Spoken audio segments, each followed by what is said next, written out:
Okey, Assalamualaikum dan salam sejahtera. Hari ini kita akan belajar berkaitan dengan reka bentuk elektronik.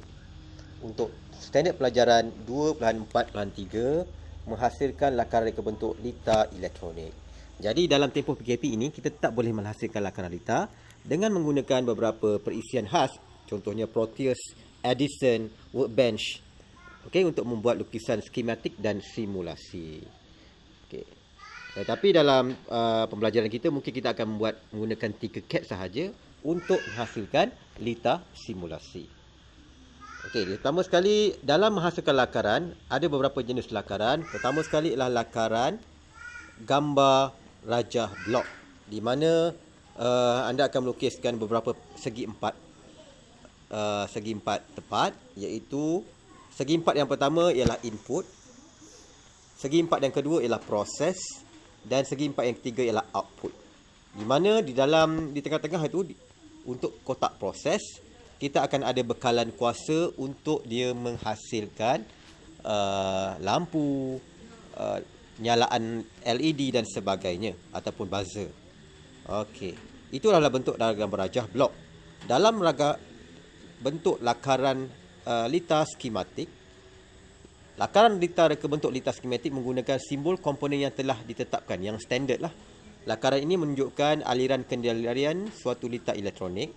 Simbol komponen disambungkan menggunakan garisan lurus bagi bentuk satu lita yang lengkap. So ini adalah contoh lita skematik yang menggunakan simbol-simbol yang standard. Contohnya simbol standard untuk bateri, untuk perintang, untuk LED dan sebagainya yang kita lihat sebentar lagi. Okey, seterusnya kita akan ada binaan papan lita elektronik mikro pengawal. Kita akan berkenalan sedikit dengan apakah yang terdapat pada papan lita mikro pengawal. Okey, binaan sesebuah reka bentuk lita elektronik menggabungkan beberapa komponen elektronik dengan mikro pengawal dalam satu papan lita elektronik. Pengguna hanya perlu membina lita input dan lita output dengan menyambungkannya kepada papan lita elektronik mikro pengawal untuk membina sebuah rangkaian lita elektronik. Jadual 2.4.1 menunjukkan komponen peranti dan bahan yang digunakan untuk membuat papan lita elektronik mikro pengawal. Jadi mikro pengawal ada satu komponen elektronik, tetapi kita akan ada satu papan lita lain yang menggabungkan beberapa komponen-komponen lain yang akan berfungsi bersama-sama dengan mikro pengawal. Okey, contohnya ini adalah simbol untuk bateri. Okey, bateri 12 volt, itu adalah simbol dia, panjang pendek panjang pendek. Okey, tujuannya untuk membekalkan bekalan kuasa 12 volt. Okey, seterusnya diode ataupun LED. Diode ada yang memancarkan cahaya, ada yang tidak memancarkan cahaya. Membenarkan arus bergerak pada satu arah saja, itu simbolnya segitiga, ada segi garis lurus itu. Kemudian kita ada kapasitor berkutub. Okey, dalam bentuk garisan lurus ada simbol tambah dan simbol negatif dan positif dan garisan melengkung untuk menyimpan dan membuang cas elektrik. Kemudian kita ada simbol kapasitor tidak berkutub, di mana kedua-duanya adalah bentuk T yang terbalik tu. Okey, kiri dan kanan, menyimpan dan membuang cas elektrik juga. Kemudian kita ada pengatur voltan, ini jarang kita gunakan lah. Okey, kemudian kita lihat seterusnya switch satu kutub satu arah. Inilah simbol switch. Bila kita tekan, lita itu akan lengkap dan lampu akan menyala atau lita itu akan berfungsi. Ini kita ada kristal 20 mHz, perintang tetap. Ini juga ada simbol yang anda perlu tahu. Perintang tetap 10 kilo ohm. Di mana simbol perintang begitulah. Perintang tetap simbolnya begitu untuk mengawal elektrik dan menghadkan arus elektrik. Okey, seterusnya kita ada switch tekan tutup. Simbolnya begitu. Okey, bila ditekan, lita akan lengkap dan arus akan mengalir, menyambung dan memutuskan lita. Dan kemudian kita ada modul Bluetooth, di mana sambungan sekarang banyak papan lita menggunakan sambungan Bluetooth. Jadi kita ada modul Bluetooth dekat situ, sebuah alat komunikasi tanpa wayar untuk menerima dan menghantar syarat antara dua peralatan. Itu simbol dia. So, itu berkenalan sedikit tentang simbol yang digunakan yang terdapat pada papan lita elektronik mikro pengawal. Okey, ini adalah contoh papan lita elektronik mikro pengawal yang biasanya digabungkan di dalam itulah simbol dia, di mana terdapatnya beberapa banyak input dan output pada papan litar tersebut. Ada beberapa jenis ini, biasa kita guna UNO, UNO dekat situ. Ini adalah rupa papan litarnya. Dan Arduino Uno. Okey. Namanya adalah Arduino Uno. Warna biru. Okey. So yang itu adalah contoh papan litar di mana nombor 1 tu adalah pin nombor 1 sehinggalah nombor 15. Okey, di mana kalau ada simbol AIN itu, ialah input jenis analog. A untuk analog. AIN input, analog input. AIN. A untuk analog, IN untuk input. So kita ada AIN 1, AIN 2, AIN 3, 4 dan 5. DOUT 1, DOUT 2 dan seterusnya itu mewakili digital output. Ataupun output digital pada papan litar. So kita ada banyaklah digital output 1, 2 hingga 6 pada papan litar Arduino Uno ini. DIN 1 iaitu input, digital input. Tadi analog input, AIN, ini digital input. So ada masanya kita menggunakan analog input, ada masanya kita menggunakan digital input. Jadi di situ ada dituliskan pada papan litar itu. Contohnya pada ini adalah AIN 1, analog input sampai AIN 5, kemudian ada clock untuk masa. Kemudian ada dot digital output, kita ada pulse 1, pulse 2 ni cikgu tak ingat apa dia.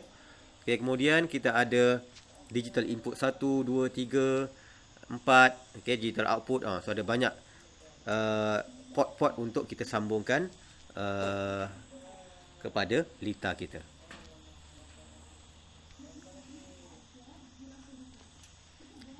Seterusnya.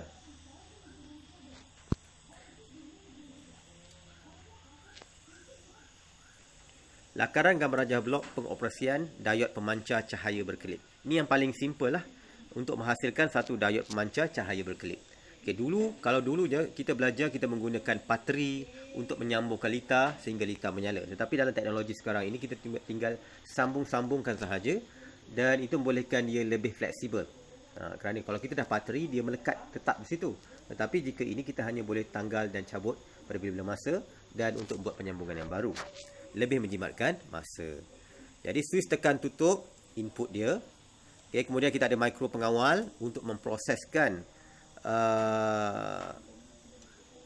litar tersebut, dan kemudian outputnya adalah bentuk diod pemancar cahaya, yang mana LED akan memancarkan cahaya.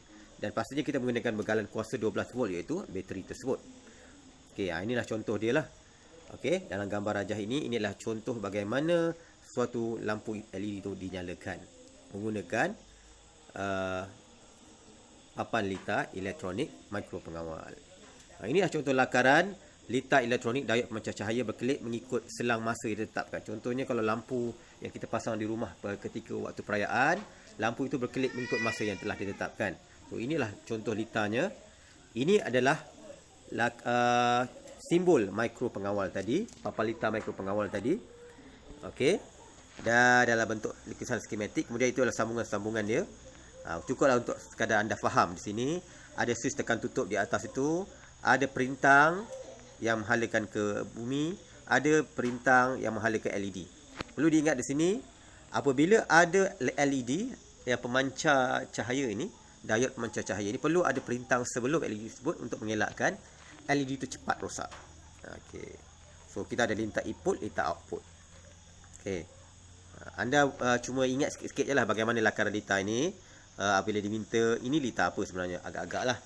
Kalau ada litar switch tekan tutup tu, maksudnya ada ground, ada aliran ke bumi, ada aliran lampu litar tu, LED tu, maka ini adalah lampu litar, sama ada berkelip atau tidak berkelip. Di sini lakaran litar elektronik dilakukan bagi menterjemahkan idea awal. Lakaran litar Lakaran gambar rajah blok dihasilkan untuk menerangkan secara ringkas tentang tata cara litar yang hendak dihasilkan. Lakaran reka bentuk lita skematik mula dihasilkan untuk memudahkan pengguna memilih dan menggunakan komponen elektronik, peranti input dan peranti output yang diperlukan untuk membina suatu lita. Jadi secara ringkasnya beginilah. Okey. Kita mulakan dengan gambar rajah blok. Kemudian daripada gambar rajah blok kita akan dapat idea buat lakaran lita. Okey, sama ada lakaran lita bergambar ataupun dalam bentuk bergambar lah biasanya. Okey, dan kemudian barulah kita terjemahkan dalam bentuk lita skematik supaya dapat difahami bukan sahaja oleh kita tapi juga oleh pengguna-pengguna yang lain kerana kita menggunakan simbol yang standard. So ini adalah lakaran lita skematik. Okey.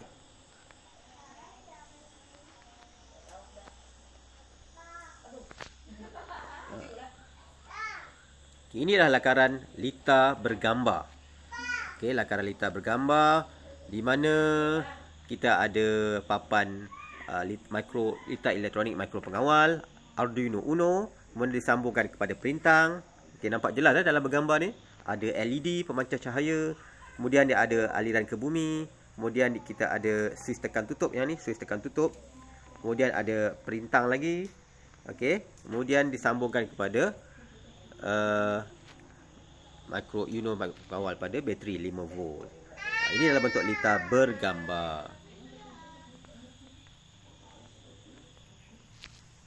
So, daripada lita bergambar itu barulah kita dapat dengan jelas apakah komponen-komponen kita nak gunakan. Contohnya switch tekan tutup, 1 papan lita elektronik mikro pengawal, 1 bateri 12 volt, 1 pemegang bateri, 1 wayar pelompat bersama soket, 4 diod pemancar cahaya, 1 perintang tetap 1 kilo ohm, 1 perintang tetap 10 kilo ohm, 1. Di sini wayar pelompat tu yang mana ya? Wayar pelompat ialah yang ni. Wayar yang menyambungkan, yang warna merah tu, garisan-garisan warna merah tu adalah wayar pelompat yang menyambungkan antara papan lita Arduino Uno ini dengan perintang, dengan switch tekan tutup dan sebagainya. Okey.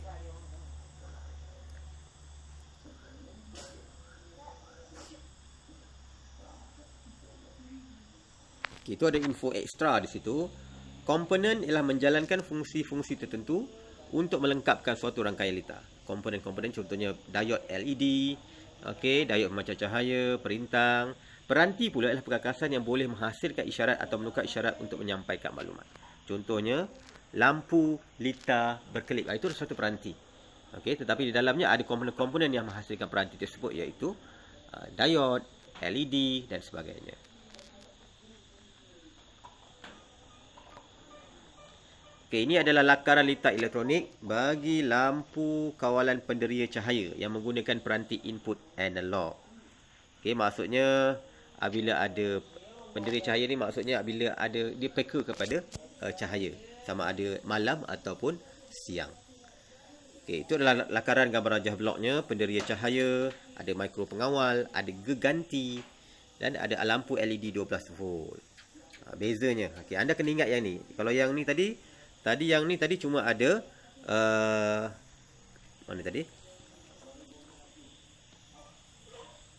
Yang ni tadi cuma ada, kalau berkelip tadi dia cuma ada switch tekan tutup, mikro pengawal dan diod pemancar cahaya. Anda kena ingat itu saja. Okey, kalau keluar dalam peperiksaan. Okey, tetapi yang ini tadi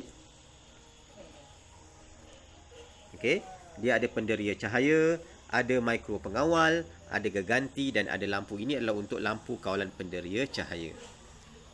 Kata kunci lah penderia cahaya lah. So, ini adalah contoh lita dia. Dalam lita skematiknya, kita ada papan Arduino macam biasa. Kita ada geganti, kita ada lampu LED, kita ada kapasitor, kita ada diod, okay, dan juga ada perintang tetap. Dan juga ada perintang peka, kita ada diod yang peka cahaya LDR yang ada simbol ni. Okay. Jadi lita skematik ini sebenarnya inilah komponen-komponen yang terlibat pada papan lita peka cahaya ini. Perintang peka cahaya, perintang tetap, papan lita elektronik, bateri 12 volt, lampu LED, wayar pelompat, pemegang bateri, perintang tetap, transistor. Yang ini anda tak perlu ingatlah, hanya sebagai maklumat sahaja. Yang anda perlu ingat, dia perlu ada geganti, diod, dia ada transistor, dia ada perintang peka cahaya. Itu adalah kata kunci untuk projek lampu kawalan penderia cahaya. Okey. So, berdasarkan penerangan cikgu tadi, anda perlu lakarkan reka bentuk lita skematik untuk projek elektronik lita kawalan cahaya. Okey, apa benda ni ya? Lita kawalan cahaya ni. Lita kawalan cahaya. Di mana cahaya itu boleh mudahnya anda buat ni lah. Terus buatkan lakaran lita kawalan cahaya yang menggunakan sama ada penderia cahaya ataupun cahaya berkelip tadi. Yang mana mudah bagi anda? Cikgu rasa yang paling mudah ialah anda melukis semula gambar rajah lita skematik yang inilah. Ni. Lakaran reka bentuk lita skematik diod pemancar cahaya berkelip. Ni paling mudah. Okey, lakarkan balik semula. Okey. Lakarkan balik semula di dalam ni dan jika betul anda akan dapat tahap penguasaan 3. Ni cikgu nak tolong kamu ni. Okey, untuk buat TP3. Okey. Itu sahaja untuk hari ini. Okay, sekian. Terima kasih.